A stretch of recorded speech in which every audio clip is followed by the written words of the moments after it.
Hello అండి, నమస్తే. Welcome back to Aaru's kitchen and vlogs. ఇవాళటి మన వీడియో వచ్చేసి రాగి సంగటి. ఈ రాగి సంగటిని మనం సరైన పద్ధతిలో గనక చేసినట్లయితే రాగి సంగటి అంటే ఇష్టం లేని వారు కూడా చాలా ఇష్టంగా తింటారు. ఇందులో ముఖ్యంగా మనకి ప్రోటీన్, కాల్షియం, ఫైబర్, మినరల్స్ పుష్కలంగా ఉంటాయి కాబట్టి ఈ రాగి పిండిలో మన హెల్త్కి కూడా చాలా మంచిది. ఈ రాగి పిండి ముఖ్యంగా డయాబెటీస్ ఉన్నవారికైనా, మనం వెయిట్ లాస్ అవ్వాలనుకునే వారికైనా చాలా బాగా ఉపయోగపడుతుంది. మనం ఈ రాగి సంగటిని ఈ విధంగా చేసుకొని వారానికి ఒక్కసారైనా తీసుకున్నట్లయితే మన ఆరోగ్యానికి కూడా చాలా మంచిది. సో ఈ రాగి సంగటిని మనం ఇప్పుడు ఏ విధంగా చేయాలో చూసేద్దాం. దీనిని మనం వేడివేడిగా మటన్ అయినా చికెన్లోనైనా తీసుకున్నట్లయితే చాలా టేస్టీగా ఉంటుంది. మీరు కూడా తప్పకుండా ఒకసారి ట్రై చేసి చూడండి.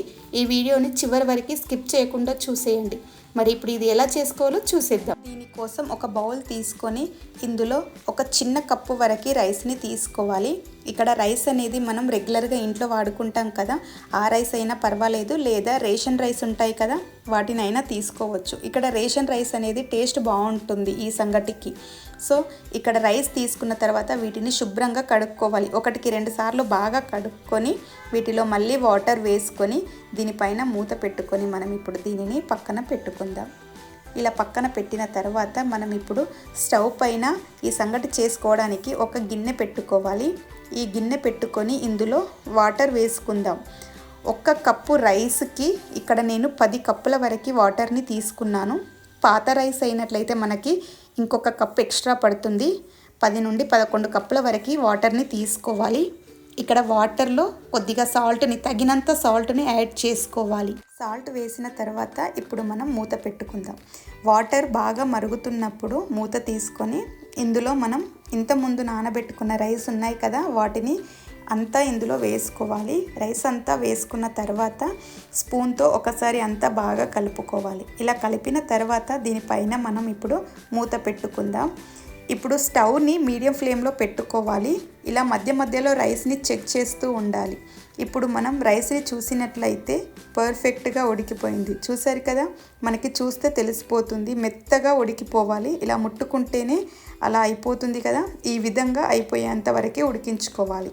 ఇప్పుడు ఇందులో మనం 2 కప్స్ వరకు రాగి పిండిని తీసుకోవాలి. 1 కప్పు రైస్ తీసుకున్నాం కదా, 1 కప్పుకి 2 కప్స్ వరకు రాగి పిండిని తీసుకోవాలి. ఇప్పుడు రాగి పిండి అంతా మీద లేయర్ లాగా వేసుకోవాలి. చూస్తున్నారు కదా, ఈ విధంగా వేసుకొని మనం ఇప్పుడు కలుపుకోకూడదు. ఈ విధంగా బబుల్స్ వస్తున్నాయి కదా, ఇప్పుడు మనం మూత తీసుకొని ఒకసారి అంతా బాగా కలుపుకోవాలి. ఇది ఉండలు కడుతుంది. ఇప్పుడు ఇలా ఉండలు కట్టకుండా మెల్లిమెల్లిగా మొత్తం అందులో కలిసేంత వరకు కలుపుకుంటూనే ఉండాలి. మనం స్పూన్ అనేది కొంచెం గట్టిగా ఉండే స్పూన్ తీసుకోవాలి.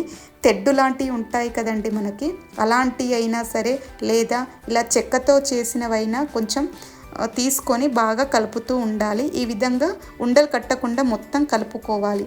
ఇలా కలుపుతూ ఉన్నప్పుడు మనకి గట్టిగా అనిపించిందంటే ఇందులో కాస్త నెయ్యిని కూడా వేసుకొని కలుపుకోవాలి. ఇలా నెయ్యిని వేయడం వలన మనకి సంగటి అనేది కూడా టేస్ట్ బాగుంటుంది. సో మనకి కలుపుకోవడానికి కూడా ఫ్రీగా లూజ్ అయిపోతుంది. చూసారు కదా, ఈ విధంగా అంతా బాగా కలుపుకోవాలి. ఈ విధంగా కలిపిన తర్వాత ఇప్పుడు దీనిపైన మళ్ళీ మూత పెట్టుకొని స్టవ్ని సిమ్లో పెట్టుకొని ఒక 5 మినిట్స్ ఉడికించుకోవాలి. దీనిపైన ఇప్పుడు మూత పెట్టుకొని 5 మినిట్స్ ఉడికించుకుందాం. ఈ 5 మినిట్స్ తర్వాత మళ్ళీ మూత తీసుకొని ఒకసారి అంతా బాగా కలుపుకోవాలి. ఈ విధంగా చూస్తున్నారు కదా, ఇక్కడ రైస్ అనేది మనకి ఎక్కడ కనిపించట్లేదు కదా, ఇందులో ఇలా కలపడం వలన మొత్తం మెత్తగా అయిపోయింది కదా రైస్, ఇందులో కలిసిపోతుంది. ఈ విధంగా అంతా కలుపుకున్న తర్వాత ఇప్పుడు మనం స్టవ్ ఆఫ్ చేసుకోవాలి. స్టవ్ ఆఫ్ చేసుకొని దీనిని ఇప్పుడు మనం పక్కన పెట్టుకుందాం. కాస్త చల్లారనిద్దాం దీనిపైన మూత పెట్టుకొని పక్కన పెట్టుకుందాం. ఈలోపు మనం బాల్స్ చేసుకోవడానికి ఒక ప్లేట్ని తీసుకొని ఇందులో కాస్త నెయ్యిని వేసుకొని ఆ ప్లేట్కి అప్లై చేసుకోవాలి. ఈ విధంగా అంతా ఈ ప్లేట్కి అప్లై చేసుకోవాలి. ఇలా చేసుకున్న తర్వాత ఇప్పుడు మనం ఉడికించుకున్న ఈ సంగటి ఉంది కదా, దీనిని కొద్దిగా తీసుకొని ఈ ప్లేట్లో వేసుకొని బాల్ లాగా చేసుకోవాలి. ఇక్కడ వేడిగా ఉందండి, చూస్తున్నారు కదా, చల్లారిపోతే కూడా మనకి బాల్స్ సరిగా చేసుకోవడానికి రావు. కొద్దిగా వేడిగా ఉన్నప్పుడే చేసుకోవాలి. ఈ విధంగా కొద్దిగా తీసుకొని మనకు కావలసినంత సైజులో బాల్ని చేసుకోవాలి. ఇలా చూస్తున్నారు కదా, ఈ విధంగా అనుకుంటూ మెల్లిమెల్లిగా బాల్ని రెడీ చేసుకోవాలి.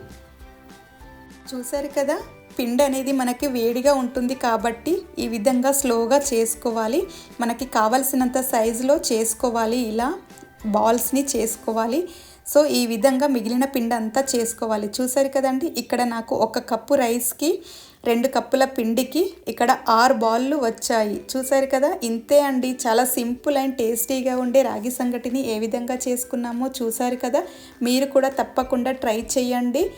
ఇది వేడివేడిగా తీసుకుంటేనే చాలా బాగుంటుంది, చల్లారిన తర్వాత అంత టేస్ట్ బాగోదు. సో ఇందులోకి మనం మటన్ అయినా చికెన్ అయినా పెట్టుకొని తిన్నట్లయితే టేస్ట్ చాలా బాగుంటుంది. తప్పకుండా ఒకసారి ట్రై చేయండి. మీరు కూడా నచ్చినట్లయితే ఒక లైక్ చేయండి, షేర్ చేయండి, సబ్స్క్రైబ్ చేయండి మన ఛానల్ని. Thank you for watching. మరొక మంచి వీడియోలో మళ్ళీ కలుసుకుందాం.